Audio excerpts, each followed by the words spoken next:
আমার যেটা ইচ্ছা সেটা হচ্ছে ঢাকা বিশ্ববিদ্যালয়ের যে ভয়াবহ রকমের দলীয়কৃত হয়ে পড়েছে, সেই দলীয়কৃত পরিস্থিতি থেকে ঢাকা বিশ্ববিদ্যালয়কে উত্তরণ ঘটানো। ক্যাম্পাসে 50% স্টুডেন্ট কিন্তু নারী, কিন্তু এই 50% নারীদের বিপরীতে নারী প্রতিনিধি আসলে কতজন? কেন্দ্রের পরিমাণ সংখ্যা খুবই কম।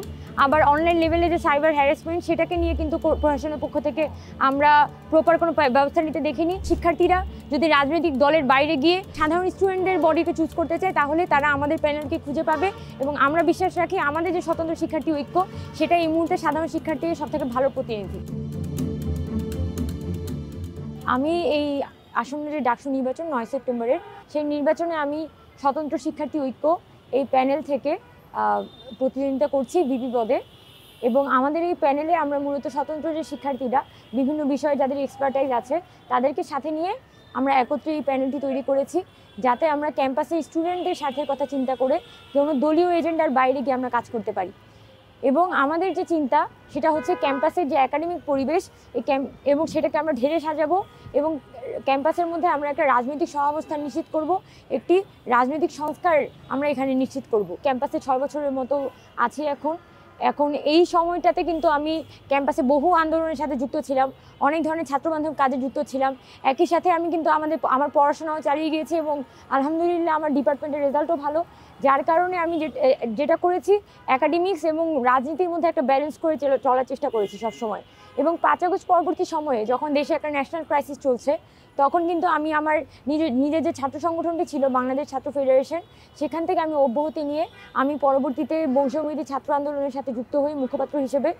এবং বাংলাদেশের যে ন্যাশনাল যে ইস্যুগুলো, ন্যাশনাল ক্রাইসিসের সময়ে যে সংস্কারের প্রসঙ্গগুলো, আহতদের চিকিৎসা থেকে শুরু করে আমাদের সরকারের যে দায়বদ্ধতা, প্রতিটি বিষয়কে আমি তুলে আনার চেষ্টা করি। আমি যখন দেখেছি যে এই ন্যাশনাল পলিটিক্সের প্রত্যেকটা কিছুই আসলে দলীয়করণ হয়ে যাচ্ছে এবং নির্দিষ্ট কিছু গোষ্ঠীর আসলে এজেন্ডা বাস্তবায়িত হচ্ছে, তখন আমি নিজেকে এই পুরো পরিসর থেকে সরিয়ে নিয়ে এসে আমি আমার ক্যাম্পাসে ব্যাক করেছিলাম গত মার্চ এপ্রিলের দিকেই। এবং আমি ক্যাম্পাসে ব্যাক করার পরে আমি যেটা চিন্তা করি যে ক্যাম্পাসের জন্য আমি আসলে কিছু করতে চাই এবং দীর্ঘদিন ক্যাম্পাসের যে বিভিন্ন সমস্যাগুলো নিয়ে আমি কাজ করে যাচ্ছিলাম, সেগুলো নিয়ে আসলে আমি কাজ করে যেতে চাই। সেই জায়গা থেকে আমি গত এপ্রিল মাসে বা মে মাসে তখন আমি ক্যাম্পাসে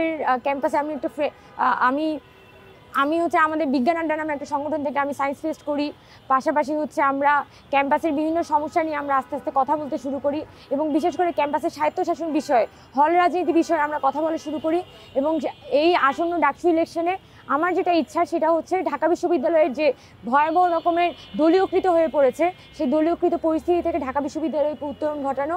একই সাথে ঢাকা বিশ্ববিদ্যালয়ের যে একাডেমিক সম্ভাবনাগুলো আছে, এখানে প্রায় 86টি ডিপার্টমেন্ট এবং এই 86টি ডিপার্টমেন্টের যে অপার সম্ভাবনা, তাদের ডিসিপ্লিন কেন্দ্রিক যে গবেষণা এবং চাকরির বাজারের সম্ভাবনা, সেগুলো আরও বেশি উৎকর্ষ এবং উন্নতি ঘটানো এবং প্রত্যেকটা ডিসিপ্লিনের মধ্যে একটা মাল্টিডিসিপ্লিনারি নলেজ শেয়ারিংয়ের পরিবেশটা গড়ে তোলা, এটা আমাদের এক ধরনের একটা উদ্দেশ্য।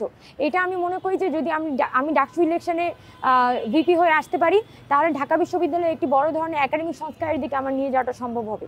আমি যে ইউনিক জিনিসটার কথা বলতে পারি সেটা হচ্ছে ঢাকা ইউনিভার্সিটিতে সেই অর্থে কিন্তু নারীদের প্রতিনিধিত্ব খুবই কম। এখন ভিপি পদে গত স্বাধীনতার পরে কোনো মেয়েই আসলে নির্বাচিত হয়ে আসতে পারেনি। আমি মনে করি যে নারীদের যে সমস্যা, নারীদের যে নিরাপত্তার সমস্যা, তাদের ক্যাম্পাসের মধ্যে তাদের যে অধিকারের প্রশ্নগুলো আছে, সেই অধিকারের প্রশ্নগুলো সবথেকে ভালো উপস্থাপন করতে পারে নারীরাই। কিন্তু দীর্ঘদিন ধরে এখানে আমরা দেখেছি যে ক্যাম্পাসে পুরুষ শিক্ষার্থীরা বা এখানে নারী পুরুষ আলাদা করার কোনো সুযোগ নেই, তবে এখানে ক্যাম্পাসে 50% স্টুডেন্ট কিন্তু নারী, কিন্তু এই 50% নারীদের বিপরীতে নারী প্রতিনিধি আসলে কতজন? তার মানে বোঝাই যাচ্ছে যে ক্যাম্পাসে আসলে নারীরা আন্দোলনের ফ্রন্টে থাকবে, তারা কিন্তু দেখা যাচ্ছে ডিপার্টমেন্টের কাজগুলোর সাথে যুক্ত হচ্ছে, কিন্তু যখনই হচ্ছে তাদের অধিকার বুঝে নেওয়ার প্রশ্ন আসে, তখন কিন্তু নারীরা পিছিয়ে সরে যায়। তারা কিন্তু নিজেদের অধিকারগুলো আর বুঝে পেতে চায় না, আর প্রতিনিধি হয়ে উঠতে চায় না। সেই জায়গা থেকে আমি যেটা মনে করি যে নারীদের অবশ্যই আমাকে ভোট দেওয়া উচিত, তাদের যে নিজস্ব প্রতিনিধিত্ব, তাদের ভিতর থেকে উঠে আসে আমি একজন প্রতিনিধি এবং আমি হচ্ছে তাদেরকে রিপ্রেজেন্টেশনটা করতে চাই। এবং বিশেষ করে নারীদের হল কেন্দ্রিক যে সমস্যা, তাদের আবাসন সমস্যা, তাদের আবাসন বৃত্তি সংক্রান্ত বিভিন্ন সমস্যা হচ্ছে, একই সাথে অনাবাসিক যারা নারীরা আছে তাদের বিভিন্ন ধরনের সমস্যা ক্যাম্পাসে পোহাতে হয়, এগুলো নিয়েও আমি কাজ করে যেতে চাই। এবং একই সাথে ঢাকা বিশ্ববিদ্যালয়ের যে একাডেমিক প্রবলেমগুলো আছে, এখানে ইন্ডাস্ট্রি, একাডেমিয়া এবং ইন্ডাস্ট্রির মধ্যে যে সম্পর্কটা থাকতে হয় সেটা কিন্তু ঢাকা ইউনিভার্সিটিতে প্রপারলি স্ট্যাবলিশ নাই। তাই একাডেমিক্স নিয়ে এখানে কাজ করার অনেক ধরনের সুযোগ আছে, আমি চাই সেটা নিয়ে কাজ করে যেতে। এখনও পর্যন্ত ঢাকা ইউনিভার্সিটিতে একটা প্রচারণার পরিবেশ আছে, বিভিন্ন প্যানেল কিন্তু তাদের জায়গা থেকে প্রচারণা করছে, স্বতন্ত্র শিক্ষার্থীরা তাদের জায়গা থেকে প্রচারণা করছে। তবে আমি যেটা মনে করি যে ক্যাম্পাসে আসলে অনেকগুলো ছোটো ছোটো সমস্যা জিয়ে রাখা হয়েছে, যার মধ্যে একটা হচ্ছে এখানে কেন্দ্রের পরিমাণ সংখ্যা খুবই কম, আবার অনলাইন লেভেলে যে সাইবার হ্যারাসমেন্ট সেটাকে নিয়ে কিন্তু প্রশাসনের পক্ষ থেকে আমরা প্রপার কোনো ব্যবস্থা নিতে দেখিনি। আর বিশেষ করে অনলাইন লেভেলে সাইবার হ্যারাসমেন্ট যেটা একটা বড় ধরনের মাথা ব্যথা হয়ে পড়েছে সবার জন্য।